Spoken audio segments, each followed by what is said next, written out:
face of belligerent threats and provocative gestures from Pyongyang, the situation on the Korean Peninsula is fragile today. The area on edge amid warnings from the United States and South Korea that North Korea could carry out a missile test anytime between now and April the 15th.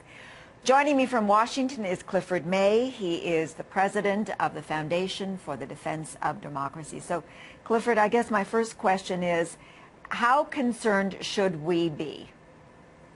Well, relatively concerned, I think. You're talking about a regime that's small, that's powerless in the sense that it doesn't have an economy or rights, but it has nuclear weapons, and it has missiles, and it keeps improving its technology, and it keeps making threats. And you've got a ruler there, I won't say a leader, who's 29 years old, and he wants to show, I think, that he's as tough as was his father and his grandfather before him. And I'm not sure he's established that yet, and I'm not sure how he's going to establish that to his satisfaction that won't involve something rather dreadful. Well, is that what this is all about, rhetoric? Is it that he wants to prove that he's a tough leader?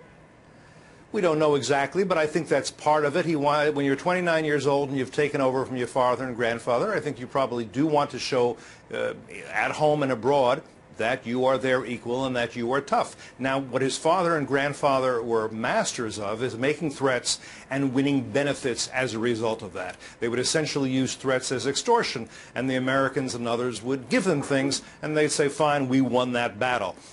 So he may be saying, I want something from the Americans now, and if not, well, they'll feel my sting. The question is, if you call his bluff, what will happen? And we don't know the answer to that yet. That's why you're seeing missile defense batteries being put into place nearby, and that's why there were B-2s and F-22s flying over for a while, and that's why there's a big argument about whether he should be ignored or whether he should be whether it should be made clear to him that he is risking a lot if he continues to be belligerent and provocative. Look, you guys have great intelligence access, and I'm wondering whether there's any knowledge as to whether he is making these decisions unilaterally or he's being advised to behave this way.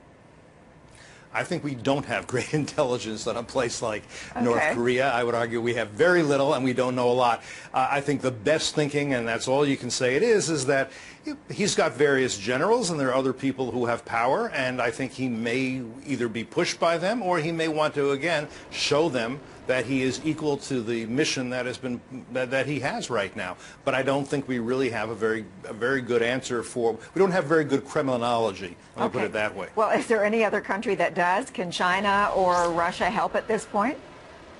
I would think that China knows a lot, and I would think that China could help if China was willing to help. Now, there's some argument over that, but I think this is China's client. North Korea, I'm not sure, survives without China's help. I think China. We should be pushing China much harder than we are, and I don't know how hard we're pushing behind closed doors to rein this guy in and to rein North Korea in. And among the ways you can do it is you can say, well, look, the United States, the Europeans, Canada, the South Koreans and the Japanese, we're not providing any more aid or trade whatsoever to North Korea. This is going to be your responsibility entirely, 100%. And then you can also tell the Chinese, if it goes on this way, you must expect that the Japanese are going to have nuclear weapons as well, perhaps the South Koreans, maybe even the Taiwanese. Is that the kind of Asia you want? We know it's not. Maybe then China gets serious. Now, there are some who will say, look, the Chinese can try, but you simply cannot control the North Koreans.